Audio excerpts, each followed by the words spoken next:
लाडक्या बहिणींनी हे महायुतीचं सरकार निवडून येण्याच्या करता खूप प्रयत्न केले, आम्हाला पाठबळ दिलं।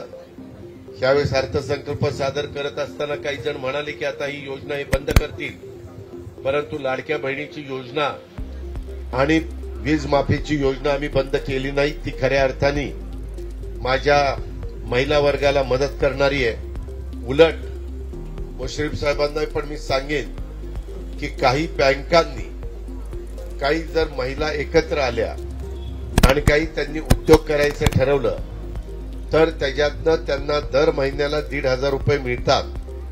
समजा 50 महिला एकत्र आल्या किंवा 40 महिला एकत्र आल्या तर 15 चोक 60,000 रुपये त्यांना महिन्याला मिळणार आहेत, म्हणजे वर्षाला 7,20,000 बारसक 72।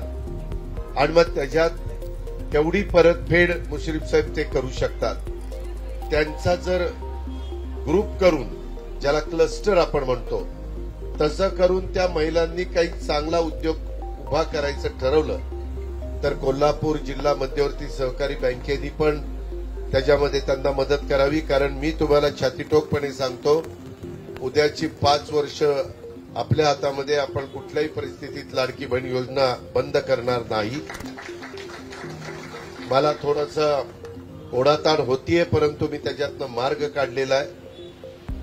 पुढं काय कशा पद्धतीनं केव्हा वाढ करायची परिस्थिती नुरूप मी पण निर्णय घेईल। मी परवा सभागृहामध्ये पण सांगितलं, सगळी सोंग करता येतात, पैशाचं सोंग करता येत नाही, कारण 45,000 कोटी रुपये वर्षाला आम्ही आमच्या लाडक्या बहिणींना देतोय आणि एवढी मोठी रक्कम मार्केटमध्ये येते।